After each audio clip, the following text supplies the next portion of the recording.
E aí, pessoal, tudo bem? Estou aqui para falar sobre as notícias que se destacaram no mês de agosto. Nós tivemos tensões entre Estados Unidos e China, acirrando ali a treta entre eles. Tivemos uma explosão no Líbano, tensão também no Cáucaso e mudanças na diplomacia no Oriente Médio. Então continue aqui comigo, porque também eu irei falar sobre a situação do coronavírus no mundo e no Brasil. Vamos nessa! Se liga!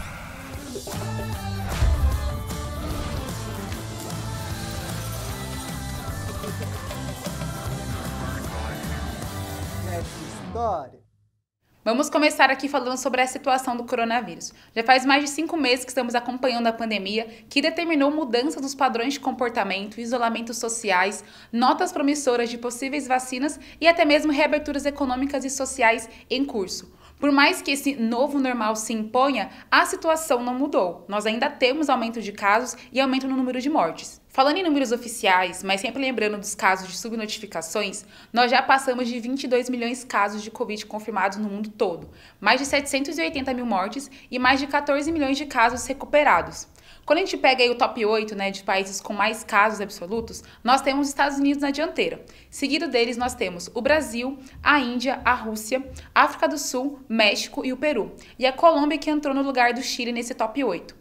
Quando consideramos países com mais casos diários, novos casos diários de Covid, Índia, Estados Unidos e Brasil se destacam. Só para vocês terem uma ideia, na semana do 19/8, nós tivemos a Índia bater nos 60 mil casos diários, Estados Unidos 48 mil casos diários e Brasil ocupando aí 42 mil novos casos diários. A América Latina e os Estados Unidos continuam sendo as regiões com mais casos e mortes, o epicentro da doença. Não somente o Brasil e Estados Unidos, mas Colômbia, Peru, Chile e México possuem elevados casos diários confirmados, como também alto número de mortes. Estados Unidos tem mais de 1.000 mortes confirmadas por dia, segundo a média do dia 19/8. Índia, México, Brasil e Equador, entre 500 a 1.000 mortes confirmadas. Chile, Argentina, Paraguai, África do Sul, Rússia, Iraque e Indonésia têm entre 50 a 250 mil mortes confirmadas na média móvel. Mais da metade dos casos de Covid saem das Américas. Depois nós temos a Ásia representando 37% desses casos totais, com exceção da China. Aí se a gente contabiliza China, Oceania, África e Europa, não chega a 8% desses casos totais. Então o que nós já temos aí em curso? Alemanha, Coreia do Sul, Austrália, reaberturas sociais que já estão acontecendo. Mas, ao mesmo tempo, percebe-se que tem aglomerações e aumento no número de casos. Então, qual que é a necessidade? É de fazer protocolos mais definidos, uso de máscaras e entender que, enquanto não tiver vacina, essa realidade vai acontecer. Abre os lugares, depois precisa fechar porque aumenta os casos. Então, essa é a realidade dos países que estão mais com casos controlados. Das 8 vacinas promissoras na fase 3, aquela fase que mede a eficácia e a possibilidade de imunização efetiva para as pessoas, 3 são testadas aqui no Brasil. E pensando um pouco sobre a realidade brasileira, o que temos aqui? Nós temos já mais de 3 milhões e 500 mil casos confirmados de Covid aqui, mais de 112 mil mortes e mais de 2 milhões de casos recuperados. Quando pensamos nos estados aí que são os top 5, com mais casos absolutos, temos na dianteira São Paulo, seguido por Bahia, Ceará, Rio de Janeiro e Minas Gerais. Claro que essa realidade também dos outros estados vai mudando quando a gente vai olhar, por exemplo, o número de mortes diárias. Por isso essas variações são importantes de serem observadas. Se a gente pega, por exemplo, São Paulo e Bahia, eles têm números bem estáveis aí de mortes diárias, assim como também os estados da região sul. Já Minas Gerais apresentou um aumento de mortes diárias, junto também com o estado do Amazonas. E quando pegamos Ceará, Alagoas, Sergipe e Maranhão, são estados que as mortes diárias estão diminuindo. Então o que isso mostra pra gente? Cada realidade brasileira tem que ser observada, a partir também das suas variações e números diários de mortes e de casos. Nesse mês também tivemos outras situações e tensões aí rolando, que é importante destacar. A primeira delas, como já sabemos, a tensão entre China e Estados Unidos, que a gente está acompanhando aí há um tempo. Nesse mês, o governo norte-americano fechou uma embaixada chinesa na cidade de Houston, no Texas, semanas antes de acusar o governo chinês de espionagem no seu território. Também tivemos uma série de protecionismos e sanções econômicas a empresas chinesas e também um acordo para proibir o TikTok no território nacional estadunidense. Lembrando que o TikTok é uma empresa chinesa que faz muito sucesso nos Estados Unidos. E o porquê disso? Segundo o governo norte-americano, o TikTok poderia vender e passar informações dos seus usuários para o governo chinês. A empresa e o governo negam qualquer tipo de ação dessa. Tudo isso que a gente está vendo já faz parte de uma guerra comercial em curso desde 2018 e de 2016 também um pouco antes. Isso porque a gente tem um acirramento, um aumento de medidas protecionistas. Temos aí um alto encargo das taxas das mercadorias chinesas no território estadunidense e também das mercadorias estadunidenses no território chinês.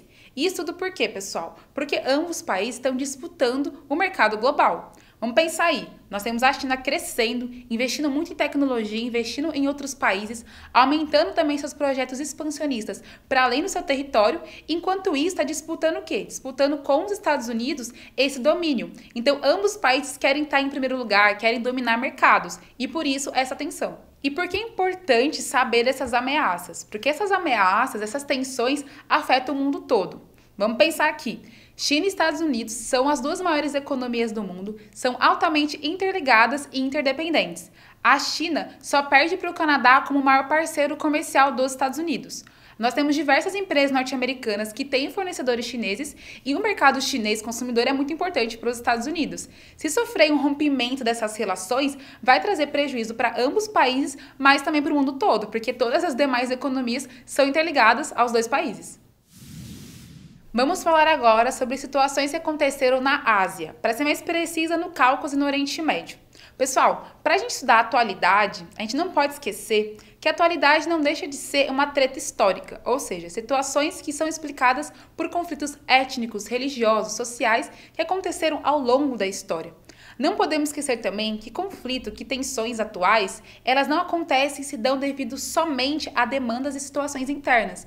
Elas são explicadas também por interesses de potências regionais e globais sobre aqueles lugares. E vamos falar sobre o Cáucaso. Nós tivemos aí um escalonamento de uma tensão histórica entre a Armênia e o Azerbaijão. E assim, onde fica o Cáucaso, né? Às vezes vocês passam batido aí no mapa mundi onde está o Cáucaso, mas não se esqueçam. O Cáucaso está entre o Mar Negro e entre o Mar Cáspio, abaixo da Federação Russa e acima ali do Oriente Médio, do Irã. A gente tem que lembrar que o Cáucaso é essa região aí de transição entre a Europa e a Ásia Central. No caso, o Cáucaso é uma região assim pequena, assim territorialmente falando, muito montanhosa, muito fria, muito seca, mas que tem uma diversidade de povos que ali vivem historicamente. Temos ali os armênios, os azeres, os chechenos, os georgianos e outros povos também.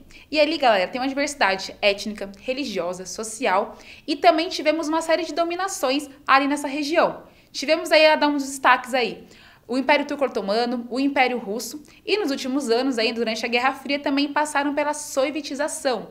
Foram parte também da República Socialista da União Soviética. Nos últimos anos, após a queda da União Soviética principalmente, eclodiram vários movimentos separatistas ali. Para vocês terem uma ideia, como a gente pode ver aqui no mapa, a gente teve movimentos separatistas na década de 90, principalmente ali a se destacar no Daguestão e na Chechênia. E nos anos 2000, na Abcásia e na Ossétia do Sul, na Geórgia. É nesse espaço, é nesse conflito, nessa diversidade, que se dá também um conflito entre os armênios e os azeres. E qual que é a treta, galera? Durante a Guerra Fria, tanto a atual Armênia e o atual Azerbaijão faziam parte das repúblicas socialistas do Cáucaso da União Soviética. Durante esse período, nós temos ali uma região chamada Nagorno-Karabakh ou Alto Karabakh, uma região bem montanhosa de maioria armênia que estava dentro do território do Azerbaijão, dos azeres. E essa definição dos armênios de Nagorno-Karabakh ficar nesse território, ser do Azerbaijão, foi colocado pelo poder soviético da época. Então, mesmo os armênios insatisfeitos tiveram que aceitar a situação. Como todo mundo ali era a República Soviética, todos estavam unidos ali, não tiveram tantas tensões durante essa colocação. Mas, com a crise ali que já acompanhava no final da década de 80 a União Soviética, tivemos ali um movimento ali nacionalista, um movimento separatista mais forte em Nagorno-Karabakh, dizendo assim, nós queremos ser parte da Armênia, nós não nos identificamos com o Azerbaijão, nós não nos identificamos com os azeres. Mas o Azerbaijão virou e falou assim, não, esse território aqui, ó, é nosso, começando o conflito. Então, o conflito entre eles vai começar ali no final da década de 80, mas o Cáucaso como um todo, na década de 90, com o fim da Guerra Fria, com o fim da União Soviética, vai eclodir movimentos separatistas. Porque durante todo esse período aí da União Soviética, todas essas demandas internas e conflitos étnicos e religiosos da região ficaram muito silenciados. Quando acabou a União Soviética, tudo isso veio com muita força e com muita tona, gerando uma série de guerras civis nessa região. Essa tensão aí, essa vontade política de ter esse território de Nagorno-Karabakh fez com que os dois países se enfrentassem em uma guerra militar bem sangrenta, bem tensa, entre 88 e 94. Em 94, foi assinado um acordo e um cessar-fogo para parar a tensão entre os dois países, colocando oficialmente Nagorno-Karabakh como uma região pertencente ao Azerbaijão. Mas esse acordo, esse cessar-fogo, gente, nunca foi respeitado. Sempre ali temos tensões e trocas de tiros na fronteira entre os dois países. Tá, beleza. Mas o que diferencia, então, essa situação? Por que eu tô falando deles agora? Justamente é que esse conflito que sempre se dá em Nagorno-Karabakh, nos últimos meses, está se dando no norte da fronteira entre os dois países. E outro detalhe, temos também aí um uso misto de situações e táticas militares. Tanto o Azerbaijão atacando os armênios com armas soviéticas super antigas, como ambos países usando da guerra híbrida. A guerra híbrida é quando temos táticas não convencionais para atacar os países. Então eu estou falando de ataques cibernéticos, hackers que estão acessando dados, informações do governo e também muita disseminação de fake news. Então olha que interessante, nós temos aí táticas tradicionais ou de school aí na jogada, como também táticas bem avançadas e bem da nossa época atual. Mas também junto com tudo isso temos o uso de drones, né? Os drones que a gente sabe que tem um uso aí muito importante para a geografia, mas são usados aqui como armas também. Usaram, na verdade, drones explosivos para atacar os dois lados. Esse conflito vai se complicar também quando a gente joga para a escala regional. Nós temos do lado armênio o apoio russo, enquanto do lado do Azerbaijão temos o apoio da Turquia e do Irã. Mas por que será que temos o apoio da Turquia e do Irã com o Azerbaijão? Porque o Azerbaijão, galera, está lotado de gás natural e de petróleo. E dessa maneira, esses dois países acham que conseguem realmente criar um campo de influência e conseguir um petróleo e gás natural que não seja vinculado à Rússia. Também temos que lembrar o seguinte: o Azerbaijão tem em sua maioria uma população muçulmana, assim como a Turquia, assim como o Irã. E do outro lado, nós temos os armênios sendo de maioria de cristãos ortodoxos. E porque também temos uma tensão e uma oposição entre Turquia e armênios. Temos que lembrar também da história. No comecinho do século XX, enquanto a Turquia era, na verdade, o Império Turco-Otomano, nós tivemos um genocídio armênio muito grande, assim, muito forte, acontecendo no seu território. Então, por isso que inimigo do meu inimigo é meu amigo. Olha que interessante. Há meses atrás falávamos da tensão entre China e Índia, que tinha ali uma tensão com porrada, com soco, com uma situação bem agressiva e brutal lá no Himalaia. E também falamos aqui agora que o Azerbaijão estava usando armas, né, do tempo dos soviéticos. Mas percebam, ao mesmo tempo nós temos acompanhado o aumento de ataques cibernéticos, das fake news, como táticas também militares e táticas de dominação. Então, o século XXI, o momento que nós vivemos agora, mostra que, para as ferramentas de dominação da geopolítica internacional, falar de rede social, falar de aplicativo, dessas demandas tecnológicas, são também assuntos geográficos e militares. Descendo aí um pouquinho, chegando no Oriente Médio, nós tivemos no dia 4 de agosto uma explosão em Beirute, no Líbano. Uma explosão numa região portuária que pegou a todos de surpresa, tanto pela magnitude da explosão, como também pelo estrago que causou. No começo, quando a gente via essas imagens, ficaram se perguntando: nossa, o que aconteceu ali? Foi um atentado terrorista? Foi represália de Israel? Foi uma situação ali com o Hezbollah? Ficou vários questionamentos, muitas perguntas sem respostas, mas com o tempo se averigou que foi um caso de negligência. Naquela região tinha um navio atracado com uma altíssima concentração de nitrato de amônia, que é um material explosivo. Então teve uma explosão ali e próximo também dessa região portuária, que aconteceu a explosão, tinha armazenamento de fogos de artifício. Então, na verdade, o que aconteceu foi uma grande fatalidade. Mas essa explosão revela ao mundo um Líbano fragilizado. O país está numa crise profunda, uma crise econômica, política, social, que, quando comparada com seus vizinhos sírios, com a questão Palestina e Israel, ficava um pouco apagada na mídia. Mas desde o ano passado, nós temos diversas manifestações e protestos da população contra esse governo que está fragilizado e sofre uma grande falta de legitimidade. O Líbano é um país bem pequeno. Ele faz fronteira ao norte e a leste com a Síria e ao sul com Israel. Mas a sua história ali é muito antiga. Quando a gente pensa, por exemplo, na civilização fenícia, na civilização grega, no Império Romano, Império Árabe, Turco-Otomano, todos eles tiveram passagem e concentração ali no Líbano. Quando a gente teve ali a queda do Império Turco-Otomano, com a Primeira Guerra Mundial, o Líbano foi um protetorado francês.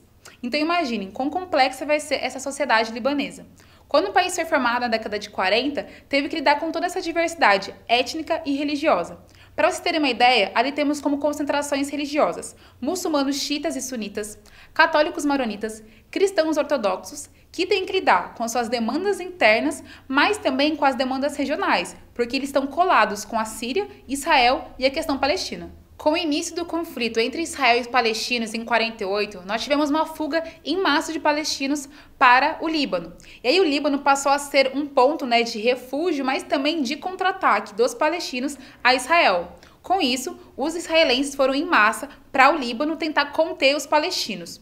Quando isso começou a acontecer, os árabes, ali existentes no Líbano, também começaram a se organizar. E junto com isso, os sírios e o governo do Irã também foram para o território libanês para tentar conter a investida israelense. E principalmente eles foram ajudar ali os libaneses xiitas, que também são maioria nos dois países. Então nós temos essa demanda de conflito. Junto com tudo isso, nós temos os cristãos, que também têm uma oposição aí às populações muçulmanas dentro do seu território, organizando-se em milícias e facções. Então imagine, é nesse contexto de interferência de Israel, de Síria, de Irã e as demandas também do seu próprio território, que estava tomado pelas demandas regionais, que vai se dar um conflito imenso. Essa situação ela vai ficar mais forte a partir de 75, que é quando começa uma guerra civil libanesa propriamente dita. Essa guerra vai vir muito dessa demanda externa, mas ela vai se dar de 75 até 90. Durante a Guerra Civil Libanesa e dessa demanda e intervenção externa, tropas israelenses e sírias ocuparam o território do Líbano. Os israelenses ficaram ali ocupando até os anos 2000 e a Síria ocupou militarmente o Líbano até 2006. Em uma tentativa de equilibrar as diferentes forças e interesses políticos no território, o sistema político libanês é dividido da seguinte maneira. Sempre teremos, segundo a lei, um presidente que deve ser um cristão maronita. E o primeiro-ministro tem que ser um muçulmano sunita, enquanto o presidente do parlamento tem que ser um muçulmano xiita. Essa divisão é para tentar equilibrar as diferentes forças e interesses ali existentes, o que na prática é bem difícil. Outro grupo político também que é muito importante situar sobre o Líbano é o Hezbollah, Partido de Deus. O Hezbollah é um grupo paramilitar que foi criado para conter o expansionismo israelense no seu território. E também não podemos esquecer, o Hezbollah é um grupo que muitos colocam como terroristas, mas na verdade dentro do Líbano é um grupo político organizado de maioria xiita. Lembrando que durante a Guerra do Líbano também, os xiitas eram povos muçulmanos que sofriam e eram muito marginalizados. Enquanto, para países ocidentais e Israel, o Hezbollah é um grupo terrorista, para o próprio Líbano e para também outros países árabes, é um partido político. E lembrando que o Hezbollah tem mais força militar e organização política mais consolidada que o próprio governo libanês. Aí lembrem, inimigo do meu inimigo é meu amigo.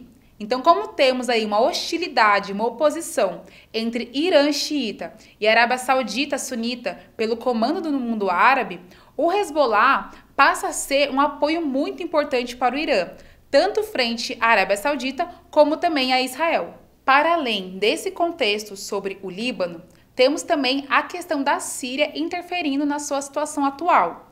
Proporcionalmente, o Líbano é o país que mais recebe refugiados sírios, mas não é o país que recebe mais ajuda internacional para lidar com essa situação. Então, o país teve um aumento populacional muito grande, mas não foi acompanhado com uma economia forte para lidar com isso. O país tem altas taxas de desemprego, a sua moeda está desvalorizada e a inflação batendo níveis recordes. Então, é nesse contexto que se dá a explosão. É nesse país, com toda essa demanda histórica que a gente já acompanha, as interferências regionais afetando seu território, que se dá essa situação no Líbano. Ainda falando sobre o Oriente Médio, nós tivemos um marco histórico muito importante esse mês. Os Emirados Árabes Unidos fizeram um acordo em estabelecer uma diplomacia, uma relação ali, acordo aberto com Israel. Lembrando que, até então, nós só tínhamos 2 países que declaravam oficialmente ter relações com Israel, que era o Egito e a Jordânia. Isso acaba sendo um marco histórico pensando nas relações e tensões entre o mundo árabe com Israel. Só para a gente lembrar um pouquinho dessas questões, o Egito se formou, né, enquanto relação diplomática com Israel em 79 e a Jordânia, que é vizinha de Israel, firmou relações diplomáticas em 94. Então, depois de todo esse tempo, temos Emirados Árabes agora firmando essa relação. Beleza, mas qual que é a relevância disso tudo? Primeiro ponto, a relação com os Estados Unidos. Porque foi os Estados Unidos que fez o intermédio e está fazendo a interlocução desse acordo entre os dois países. Para o Donald Trump, pensando em uma reeleição, isso é ótimo para trazer um protagonismo mundial para o país. Segundo ponto, a questão palestina. Segundo esse acordo, Israel iria discutir, né, a partir dessa relação com os Emirados Árabes, a questão da soberania da Cisjordânia. Para as autoridades palestinas, isso é uma afronta e uma traição, já que essa situação em tensão é entre Israel e Palestina. Emirados Árabes não tem nada a ver com isso. Terceiro ponto, inimigo do meu inimigo é o meu amigo. Bom, os Emirados Árabes está querendo aumentar sua força política no Oriente Médio também. Ele era muito ali vinculado com a Arábia Saudita, mas agora quer se mostrar mais forte, se mostrar mais potente, principalmente nas suas relações com o Irã, já que os dois países têm ali um domínio dividido do Estreito de Hormuz, que é um estreito que tem a passagem de 1/4 de petróleo do mundo. Então, ao se aproximar de Israel, os Emirados Árabes mostram ali que têm poder e que estão buscando mais influência no mundo árabe, não apenas ali sendo um país satélite da Arábia Saudita. Falamos aqui do coronavírus no Brasil e no mundo, das tensões entre China e Estados Unidos, os conflitos no Cáucaso, no Oriente Médio. Percebam, o mundo não está para brincadeira em 2020, mas será que algum dia ele já esteve? Todas essas relações de atualidades que aqui estamos conversando são reverberações históricas, conflitos adormecidos que vêm à tona mediante explosões, mediante acordos que não são cumpridos e até medidas protecionistas. Vemos aí guerras híbridas também aparecendo, conflitos ligados a aplicativos e tecnologias. Então, muita coisa está acontecendo, mas eu espero que vocês tenham conseguido entender um pouco mais aqui nesse jogo rápido que tivemos. Espero que tenham gostado e até a próxima!